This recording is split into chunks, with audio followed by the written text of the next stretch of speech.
RTC మహిళా conductor కు గుడ్డుపోటు రావడంతో ప్రయాణికుడు సిపిఆర్ చేసి ఆమె ప్రాణాలు కాపాడాడు. ఈ సంఘటన ఉమ్మడి ప్రకాశం జిల్లా కనిగిరి నుంచి కందుకూరు వెడుతున్న బస్సులో జరిగింది.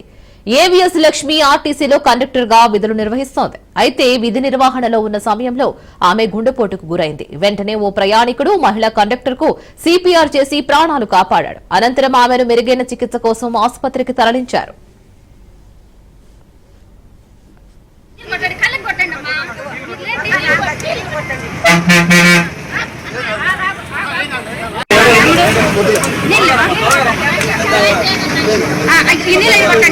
కొట్టండి